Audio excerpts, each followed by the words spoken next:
안녕하세요. 저는 평생 아빠를 원망하며 살던 40대 초반 여자입니다. 적어도 6년 전까지 말이죠. 그러다 최근 아주 황당한 일을 겪었는데요. 아이러니하게도 그 일을 계기로 아빠와의 사이가 조금 더 돈독해졌어요. 그래서 나이 40 넘어 뒤늦게 알게 된 사이좋은 부녀지간의 즐거움을 여러분께 자랑하고 싶어 이렇게 사연을 보내봅니다. 제가 어릴 적 아빠는 아주 바쁜 분이었어요. 온갖 사업이란 사업은 다 벌리고 다니셨거든요. 게다가 사업을 하려면 사람들과 자주 어울려야 한다며 집 밖으로만 나돌았죠. 그래서 저와 오빠는 아빠를 마주칠 일이 별로 없었습니다. 제가 아빠를 싫어하게 된 건 국민학교 4학년 때부터였어요. 저희 학교 운동회엔 아버지와 함께 뛰는 계주 종목이 있었어요. 하지만 아빠는 오빠와 저희 학창시절 내내 운동회는커녕 입학식에조차 온 적이 없었죠. 그 해에도 저는 미리 자포자기하며 이번에도 엄마랑 뛰어야 하나 고민하고 있었는데 당시 반에서 유독 저와 사이가 좋지 않았던 여자애가 저에게 이렇게 비아냥대는 겁니다. 야, 아빠랑 안 뛰면 반칙 아니냐? 우리 아빠는 딸 운동회에 빠지면 안 된다고 회사까지 쉬고 오는데 넌 매년 너희 엄마랑 뛰었잖아. 혹시 최미연, 너 아빠 없어? 헐, 그런 거면 미안해. 아니거든? 나도 아빠 있거든? 뻥치지 마. 너희 아빠 너희 오빠 계주에도 한 번도 나온 적 없잖아?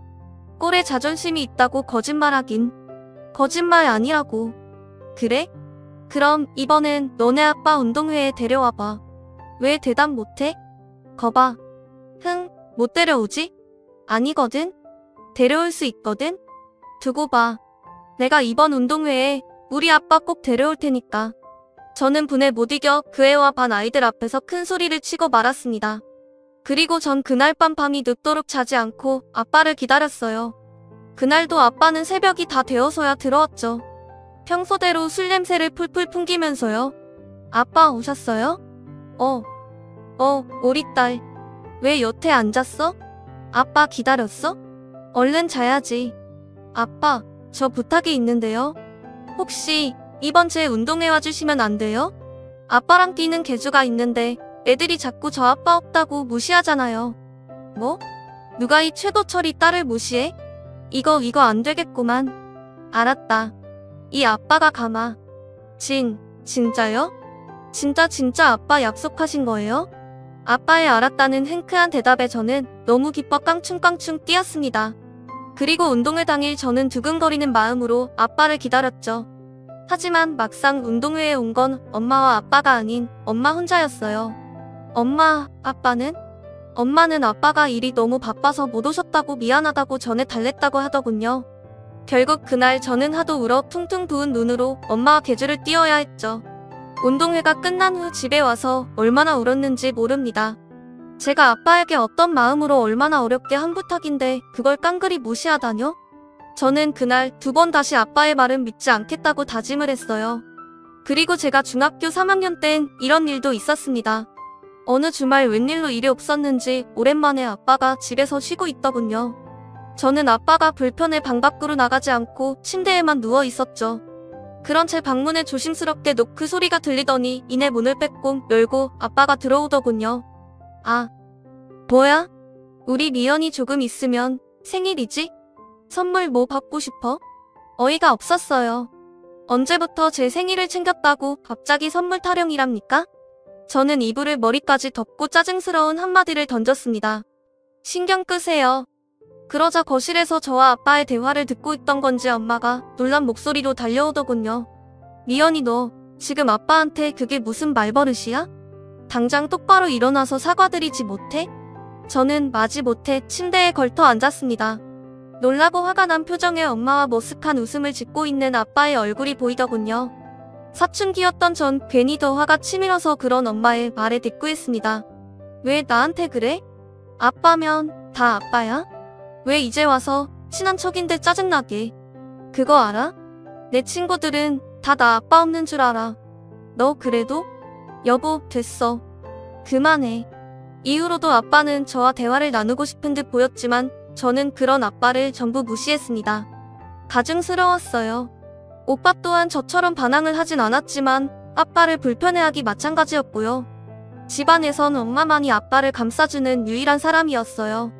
그렇게 시간이 흘러 저는 대학교에 들어갔어요. 그리고 제가 대학교 4학년 때 아빠는 위안 판정을 받았습니다. 저와 오빠는 엄마와 번갈아 가며 입원해 있는 아빠의 병시중을 들었죠. 딱히 내켜서 한 일은 아니었습니다. 오히려 아빠가 거동이 불편한 것도 아닌데 왜 계속 누가 옆에 붙어있어 하는 건지 이해가 가지 않았죠. 그런 제가 아빠의 병시중을 든 건 오로지 그래도 아픈 아빠를 혼자 두면 안 된다는 엄마 때문이었어요. 우리가 교대를 하지 않으면 집에 가지도 않고 하루 종일 그 불편한 간이 침대에서 아빠 곁을 지키셨거든요. 그날은 제가 당번이라 다음날 아침 엄마가 올 때까지 제가 밤새 병실에 있어야 하는 날이었어요. 밤이 늦은 시간이었는데 아빠는 잠이 오지 않는다며 병실 밖으로 홀로 나가시더군요. 저는 그런 아빠의 행동에 짜증이 났죠. 아, 밤새 자소서 써야 하는데 왜 자꾸 안 자고 돌아다니는 거야? 아무튼 내 인생에 도움이 된 적이 한 번도 없어. 저는 한숨을 쉬곤 아빠를 따라 병실 밖으로 향했죠. 아빠는 대기실 의자에 조용히 앉아 계시더군요. 저는 그런 아빠의 자리에서 3칸 떨어진 끝부분의 의자에 엉덩이를 붙였습니다. 그때였어요. 제 귀에 들려오는 낯선 소리에 저는 깜짝 놀라 아빠를 향해 고개를 돌리고 말았죠. 아빠가 글쎄 눈물을 뚝뚝 흘리고 있는 게 아니겠어요. 저는 생전 처음 보는 아빠의 모습에 당황해 눈만 꿈뻑대고 있었어요. 무슨 말을 해야 할지 어떤 행동을 취해야 하는지 정말 이제 알 수가 없었어요. 그 상황 속에서 먼저 입을 연 사람은 다름 아닌 아빠였습니다. 내가 미안하다 미연아. 이제 와서 너희들에게 참 미안해. 젊을 적엔 왜 그렇게 가족을 챙기지도 않고 주변 사람들만 챙겨대는지 모르겠다. 나는 그저 내 사업이 잘 되려면 그렇게 인맥을 챙겨야 된다고 생각했어. 그렇게 돈을 많이 버는 게 우리 가족을 위한 길이라고 생각했다. 헌데 이젠 안다. 그런 내 생각이 틀렸었다는 걸. 날 대하는 너희를 보면 지난 세월이 너무 후회스럽구나. 타임머신이라는 게 있다면 돌아가고 싶다. 그러고 싶어. 아빠는 제게 고해성사를 하듯 흐느끼며 자신의 후회를 늘어놓았습니다. 태어나서 처음 본 아빠의 눈물과 처음 받아본 아빠의 사과에 당황했지만 그렇다고 제 입에서 괜찮다는 말이 나오진 않았어요. 아빠를 위로해주고 싶지도 않았고요. 왜냐하면 전 정말로 괜찮지 않았거든요. 단 한 번 들은 아빠의 사과로 모든 원망이 녹을 만큼 아빠에 대한 제 미움의 크기가 작지 않았던 거겠죠. 저는 그날 아빠의 눈물이 그칠 때까지 아무 말 없이 그저 대기실의 하얀 벽면만 노려보았습니다. 시간이 흘러 아빠는 오래 걸리지 않아 건강을 되찾았어요. 완치 판정을 받기까지는 몇 년이 더 걸렸지만 워낙 초기에 발견된 거라 다행이었죠. 그리고 아빠는 그 많던 사업들을 차츰 줄여나가더니 언제부턴가 가족에게 시간을 많이 할애하려 애를 쓰시더군요. 별다른 대꾸를 하지 않은 오빠와 저에게 말을 걸기도 하고 외식을 하자며 뭐가 먹고 싶으냐고 묻기도 했죠. 그리고 저는 그날 이후 아빠가 다르게 보이기 시작했어요. 굉장히 건장하던 아빠는 암투병을 한 이후 많이 늙고 왜소해져 있었죠. 저 사람이 언제 저렇게 나이가 들었나 싶은 마음이 들었어요. 그러다 괜히 측은지심이 들기도 했고요. 그래서 아빠의 화해를 향한 그 노력들을 못 이기는 척 받아주었죠. 시간이 흘러 제 나이 32에 오빠가 결혼을 하게 되었습니다. 아빠는 그런 오빠에게 서울에 25평짜리 아파트를 마련해 주었어요. 오빠는 아빠에게 어색하게 인사하더군요.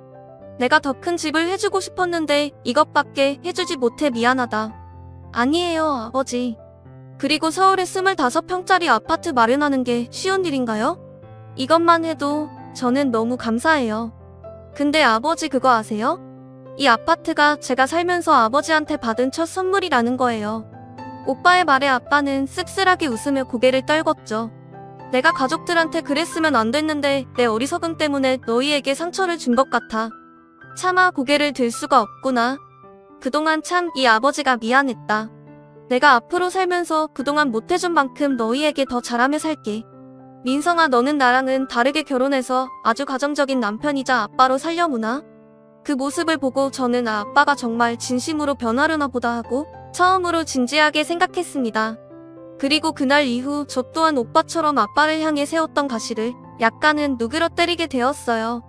그렇게 아주 조금씩이나마 아빠와의 관계에 진전이 생기던 때 다시 사건은 일어났습니다. 오빠의 결혼 2년 뒤 이번엔 제가 결혼을 하게 된 거예요. 남편은 당시 거래처 중소기업의 대리였는데 집안 형편이 꽤 어려운 사람이었어요. 방 2개짜리의 낡은 빌라 반지하에 내 식구가 전세로 살고 있었을 정도로요. 그래도 심성은 굉장히 곱고 착한 사람이었죠. 하지만 저는 믿는 구석이 있어 별 걱정을 하지 않았습니다. 오빠가 결혼할 때 집을 해주었던 아빠가 생각났거든요. 같은 자식인데 설마 오빠만큼은 못해도 적어도 빌라 한 채나 아니면 전셋집이라도 마련해 주겠지 하고요. 하지만 그건 저의 착각이었어요. 남편을 처음 소개시켜주고 얼마 되지 않아 엄마가 저를 부르더군요. 저는 무슨 일인가 싶어 안방으로 들어갔습니다. 엄마는 제게 통장을 내밀더라고요. 아빠가 주시는 거야? 결혼 자금에 보탰으렴. 아, 오빠와는 다르게 내겐 돈으로 직접 주려는 건가 싶어 저는 두근거리는 마음으로 통장을 열어보았죠. 그리고 통장에 적힌 액수를 본 제 표정은 급격하게 굳어버리고 말았습니다. 통장에 적힌 금액은 1,000만 원이었어요. 1억도 하다못해 5천만 원도 아닌 단돈 1,000만 원이요. 물론 1,000만 원이 적은 돈이라는 건 아닙니다. 하지만 오빠에겐 몇 억짜리 집을 해주셨는데 제겐 딸랑 1,000만 원이라뇨? 오빠한테는 서울에 아파트 하나를 떡하니 해주더니 나한텐 고작 1,000만 원이야? 엄마는 그런 제 말에 민망한 데 쓴 웃음을 짓더군요. 그게 이번엔 사정이 그렇게 되었다 미안하구나. 그래도 그렇지 아빠 정말 너무한 거 아니야? 딸은 출가 외인이다 이거야? 어쩜 이렇게 오빠랑 날 심하게 차별할 수 있어? 저는 안타까운 표정을 짓는 엄마를 뒤로하고 통장을 들고 방문을 나섰습니다. 빈정이 잔뜩 상한 채로요. 겨우 조금 풀렸던 아빠에 대한 미움이 다시 고개를 들던 순간이었죠.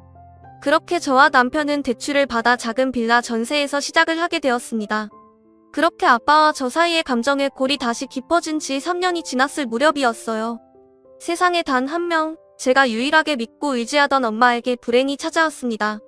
그 무렵 엄마께서는 날이 갈수록 몸이 쇠약해지고 있었어요. 그러다 갑자기 찾아온 폐렴은 면역력이 잔뜩 떨어진 엄마에겐 치명적이었죠.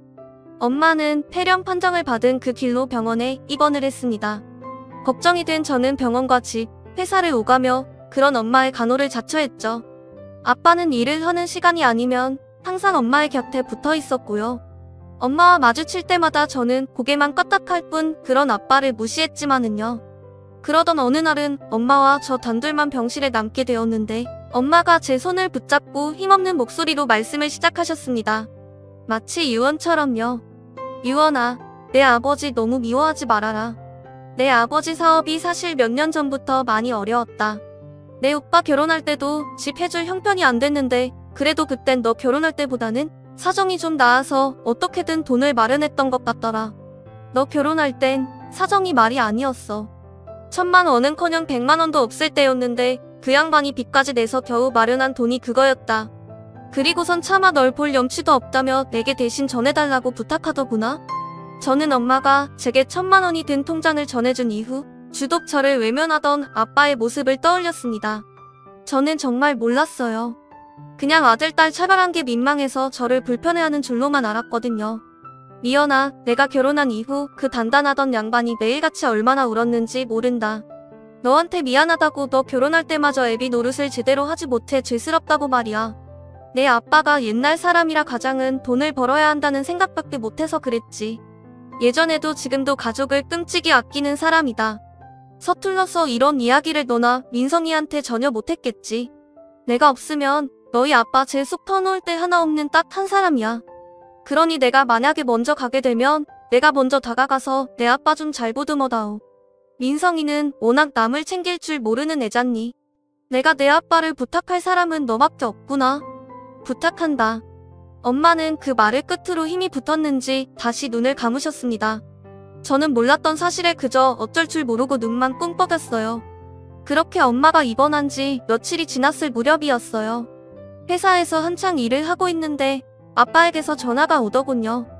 그리고 아빠의 입에서 나온 말은 그야말로 청천벽력 같은 소식이었어요. 미연아, 내 엄마가 많이 위독해서 병원에서 가족들을 다 부르라고 하더구나. 지금 바로 병원으로 좀 와야겠다. 너무 놀란 저는 회사의 사정을 말하고 한달음에 병원으로 달려갔습니다. 소식을 들은 오빠 새언니도 이미 병원에 도착해 있더군요. 제 연락을 받은 남편도 얼마 지나지 않아 병원으로 달려왔고요. 그리고 그날 밤 새언니의 친정에 맡겨진 어린 조카들을 제외한 모든 가족들이 지켜보는 가운데 엄마는 조용히 숨을 거두었죠. 여보, 안 돼. 제발 이렇게 가지 마. 제발 날 두고 먼저 떠나가지 마. 아빠는 이미 숨을 거둔 엄마를 끌어안으며 오열을 하더군요. 그리고 장례식 내내 아빠는 하루도 눈물 짓지 않는 날이 없었습니다. 발인 때는 너무 울다 쓰러지기까지 했죠. 그렇게 엄마를 보내고 엄마의 마지막 말을 들은 저는 아빠가 신경 쓰여 견딜 수가 없었어요. 여러 가지 마음이 제 안에서 혼란스럽게 휘몰아쳤죠. 왜 여태 말하지 않았냐며 원망을 해야 할지, 그렇다고 아빠의 지난 날을 내가 다 이해해줘야 하냐며 화를 내야 할지, 아니면 아빠의 마음을 모르고 못되게 굴어서 미안하다며 용서를 구해야 할지 말이에요. 가뜩이나 엄마의 죽음으로 마음이 힘든데 아빠 일로 고민까지 더해지자 너무 괴로웠습니다. 그래서 남편에게 아빠 일을 전부 털어놓았죠. 남편은 잠시 고민하더니 이렇게 말하더군요. 당신이 하고 싶은 대로 해. 계속 원망하고 싶으면 그렇게 하고 용서를 하고 싶으면 그렇게 해. 다만 장인어른을 직접 뵙고 얼굴 마주하고 이야기했으면 해. 장인어른은 어쨌든 당신에게 최선을 다하신 거잖아. 그러니까 한 번쯤은 당신이 먼저 다가가봐. 그래야 당신 마음속에도 큰 응어리가 지지 않지. 참 속 깊은 사람이죠. 저는 그런 남편의 말에 용기를 얻었어요. 그리고 그날 저녁 저는 아빠에게 미리 연락 후 아빠를 찾아갔습니다. 몇 번의 심호흡 끝에 초인종을 누르니 집안에서 무슨 일인지 우당탕탕 소리가 나더군요. 그리고 이내 머리가 엉망이 된 아빠가 문을 열어주었죠. 아빠는 제게 어색하게 웃어 보였습니다. 왔니? 집에 들어가 보니 식탁 의자 하나가 나뒹굴고 있더군요. 저는 괜히 투명스럽게 물었죠. 의자는 왜 저래요? 아, 그게? 급하게 나오려다 보니까 앉아있던 의자에 발이 그만 걸려 넘어졌지 뭐니? 아빠는 어색하게 의자를 일으켜 세웠습니다. 그리고 우린 소파에 마주 앉았고 한동안 어색한 공기가 집안을 메웠죠. 그리고 저는 무슨 말을 먼저 할지 열심히 고르다 한마디를 내뱉었죠. 다 들었어요. 엄마한테. 응? 뭘 말이야? 아빠 사업이 안 좋아진 이야기랑 이것저것 다요. 아빠는 무척이나 당황한 표정이었어요. 저는 볼멘 소리로 말을 이었습니다. 왜 제가 못되게 구는 동안 한 번도 솔직하게 말씀해주지 않으셨어요? 전 아빠 힘든 줄도 모르고 피 같은 돈 1,000만 원이나 받아갔으면서 아빠 원망하고 욕하는 그런 나쁜 딸로 만드니까 속이 시원하세요? 미연아, 아빠는 그런 게 아니라 이렇게 이야기하려던 건 아니었는데 한번 보물 터지듯이 흘러나온 화는 주체할 수 없이 아버지를 향해 쏟아져 나오더군요. 옛날 사람이라 돈 버는 게 우릴 위한 길인 줄 알았다고요? 사실은 가족을 끔찍이 위했다고요? 사업이 망해서 저한테 1,000만 원 해주는 것도 힘들었는데 솔직히 말 못한 거라고요? 그럼 제가 여태 몰랐다, 죄송했다 이렇게 말할 줄 아세요? 아니요, 천만에요. 저는 그런 아빠 때문에 어릴 적에 너무 많은 상처를 받았고 지금도 마찬가지예요. 피해자는 저라고요. 울지 마라. 내가 미안하다, 미연아. 내가 왜 나한테 죄송하니? 다 내 탓이다. 제가 울부짖자 놀란 아버지는 저를 와락 끌어안아 달래려고 하더군요. 저는 그러거나 말거나 악을 써댔죠. 이것 봐요. 지금도 다 자기 탓이라고 하잖아요. 전 정말 아빠가 너무 원망스러워요. 이제 와서 저한테 이렇게 죄책감 들게 하는 아빠가 너무 밉다고요. 내가 다 미안하다. 미안해. 아빠는 결국 저를 따라 울음을 터뜨리시더군요. 저 또한 꺽꺽대며 우느라 더 이상 말을 잇지 못했죠. 그렇게 우리 부녀는 결국 부둥켜 안고 그 자리에서 한참을 울었습니다. 그동안의 서름을 모두 쏟아내려는 듯 아주 오랫도록요. 미연아. 아빠는 처음이라 서툴렀다. 너에게도 민성이에게도 말이야. 내가 지난날 했던 행동들이 잘했다곤 하지 않으마. 절대 그렇게 생각하지도 않고 늘 말했듯 항상 너희들에게 죄스럽게 생각하고 있어. 그러니 위연아, 지금이라도 내게 내 애비 노릇을 할 기회를 주지 않겠니? 내가 정말 잘아마. 아빠란 이런 거였구나 하고 내가 가슴 깊이 느낄 정도로 정말 최선을 다하마. 부탁한다. 아빠란 이런 거였구나가 대체 무슨 말이랍니까? 저는 어이가 없어서 그만 울다가 피식 웃고 말았죠. 그게 뭐예요? 그리고 저는 한참을 발을 꼼지락거리다 엄마가 돌아가신 후 오랫동안 생각했던 하지만 입 밖으로 꺼내지 못했던 그 말을 조심스럽게 아빠에게 건넸습니다. 저도 죄송해요. 저도 늦었지만 노력해볼게요. 아빠랑 잘 지내는 거요. 제 말에 아빠는 다시 왈칵 눈물을 터뜨리시더군요. 그 모습을 보자 저도 다시 울컥하지 뭡니까. 겨우 울음을 멈췄었는데요. 우리들은 그렇게 다시 한참을 울다가 그 모습이 서로 웃겨서 웃다가를 반복했고, 그렇게 아빠와 저는 오랫동안 해묵은 오해를 풀고 그날 화해를 하게 되었습니다. 아빠는 제게 했던 약속 그대로를 지키려 정말 많이 노력하셨어요. 제게 때때로 남편 몰래 맛있는 거 사 먹으라고 용돈을 쥐어주기도 하셨고, 제 생일 때면 직접 소고기를 잔뜩 넣은 미역국을 끓여 집에 찾아오기도 하셨죠. 저 또한 처음엔 어색했지만 점차 아빠와 친해지려 노력했고요. 그렇게 모든 일이 만사형통이었으면 다행이겠지만 문제는 다른 곳에서 일어났습니다. 이번에도 한 줄이야. 임신이 아니었어. 미안해 여보. 당신이 미안하게 뭐가 미안해. 그런 소리 마. 아이는 때 되면 생기겠지. 바로 우리 부부의 불임 문제였어요. 결혼한 지 7년이 되도록 아기 소식이 없었거든요. 분명 병원에서는 우리 둘 다 아무런 문제가 없다고 했는데도 말이죠. 그 와중에 정작 저를 괴롭히는 존재들은 따로 있었어요. 바로 시모와 남편의 여동생이었어요. 얘, 넌 시집을 왔으면 집안대를 이어야지. 그까지도 목품을 몸뚱이에 뭐 한다고 아까운 바바를 우겨놓고 있어. 새언니, 정말 병원에서 아무 문제 없다고 한 거 맞아요? 괜히 욕먹을까봐 우리한테 거짓말하는 거 아니고요? 난 결혼하고 2년도 안 돼서 우리 규호가 금세 들어서던데 평소에 마음 씀씀이를 못되게 써서 애가 안 들어서는 건 아니에요? 그럼 어머님 아들도 목구멍으로 밥알 하나 씹어 넘기면 안 되게요? 저한테 씨를 못 주는데 제가 어떻게 품어요? 그리고 아가씨, 무슨 말이 그래요? 거짓말이라뇨? 제가 무슨 죄를 진 것도 아닌데 그런 거짓말을 왜 해요? 게다가 허구한 날 심해부한테 히스테리 부리다가 이혼당해서 부모님 집에 더부살이 하는 아가씨가 마음 씀씀이를 우는 할 일은 아닌 것 같네요. 뭐라고요? 새언니 지금 말 다 했어요? 결혼한 지 4년이 넘어가자 제가 명절이나 시댁 행사에 참여할 때마다 시모와 신우는 저를 애도 못 가지는 여자라며 그렇게 구박을 해댔습니다. 그것도 남편이 보지 않을 때만 골라서요. 원래도 두 사람 성질이 못된 건 알고 있었지만 그래도 이 정도는 아니었거든요. 물론 저도 참지 않고 맞받아쳤지만 서러운 마음이 드는 건 어쩔 수 없더라고요. 그럴 때마다 저를 두둔해 준 건 다름 아닌 시부였습니다. 당신 그리고 명인 너 그만 못해? 사람들이 어쩜 그리 못돼 먹었어? 남의 귀한 자식을 데려왔으면 내 자식보다 더 귀하게 대해야지. 제가 그런 과시를 당하면서도 꼴도 보기 싫은 시모와 신우가 있는 시댁의 발길을 끊지 못한 건 바로 이런 시부 때문이었어요. 시부께서는 제게 저런 소리 들으러 시댁에 오지 않아도 된다고 연신 말씀하셨지만 저는 차마 그러지 못했죠. 얼른 친정으로 가라니까, 아가.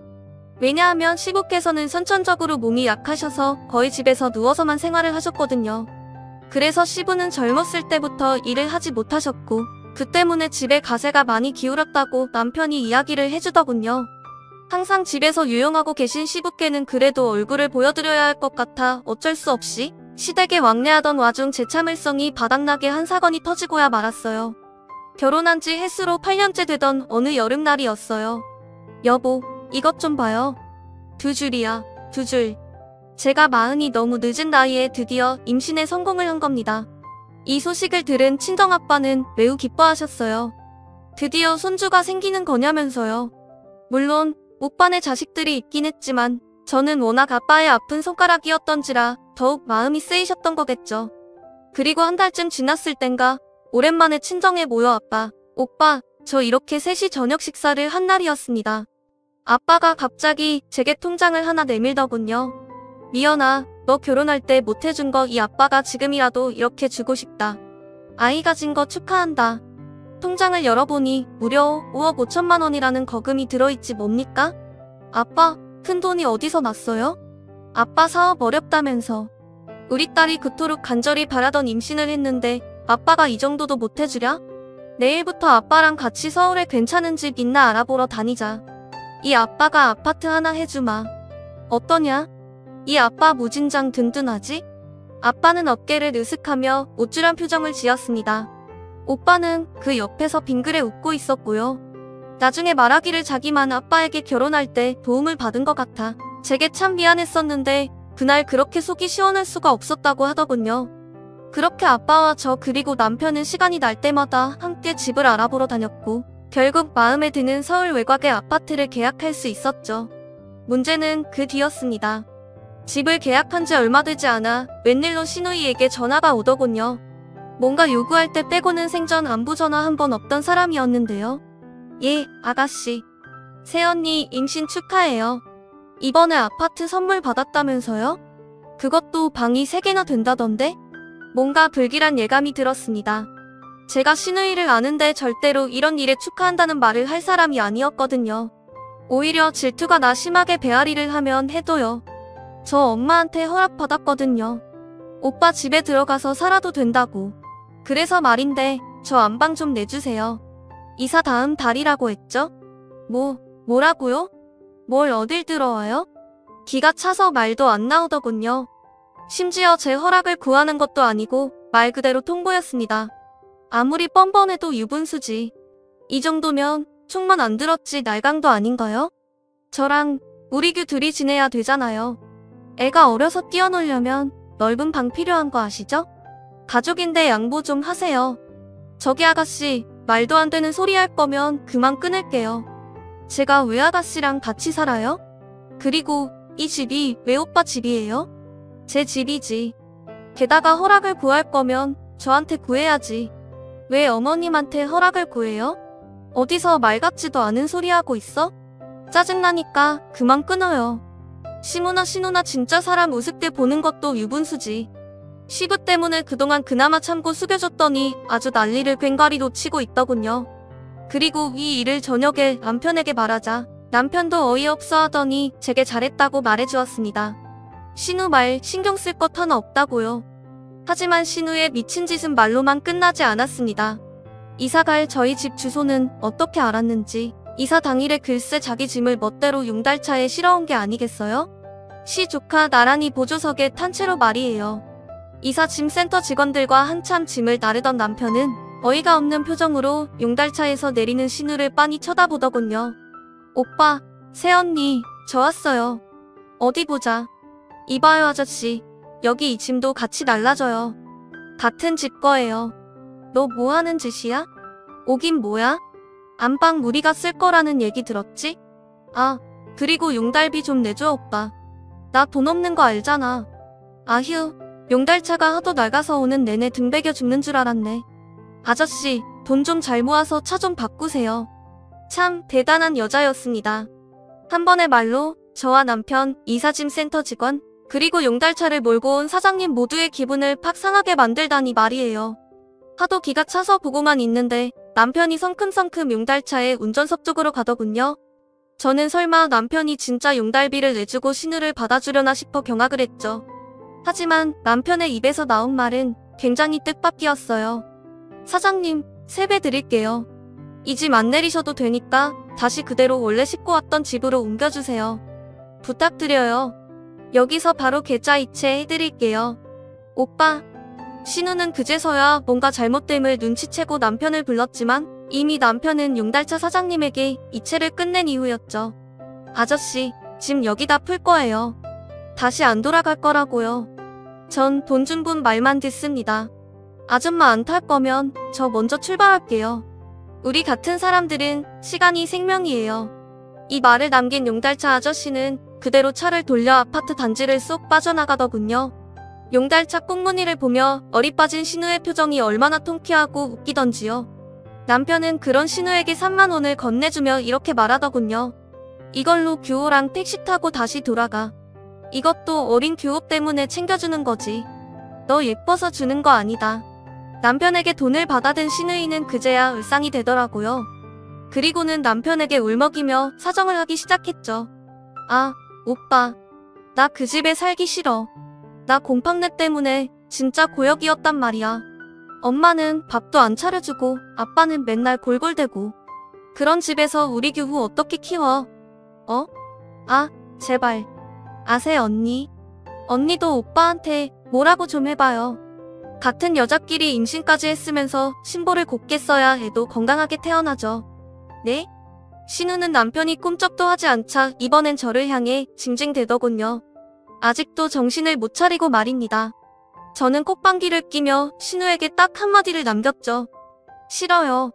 신우는 안 가겠다고 고래고래 소리를 지르며 발악을 해댔지만 저와 남편은 이사짐 센터 직원들에게 그냥 무시하라며 일을 계속해달라고 했죠. 그리고 계속해서 신우가 시적화를 데리고 집으로 들어오려 하자 주거 침입으로 경찰에 신고를 해버렸습니다. 경찰이 오자 그제야 신우는 깨갱하며 돌아가더라고요. 그리고 그 주말 우린 아빠를 새 집으로 초대했습니다. 아빠는 집을 둘러보며 흡족하게 웃으셨어요. 역시 우리 딸 안목이 남달라. 채광도 그렇고 인테리어도 그렇고 아주 흠잡을 데가 없어. 이 집을 사준 훌륭한 사람이 누구더라? 우리 아빠죠. 아빠는 저와 관계가 회복된 이후 정말로 많이 밝아지셨습니다. 옛날의 허탕함을 되찾으셨죠.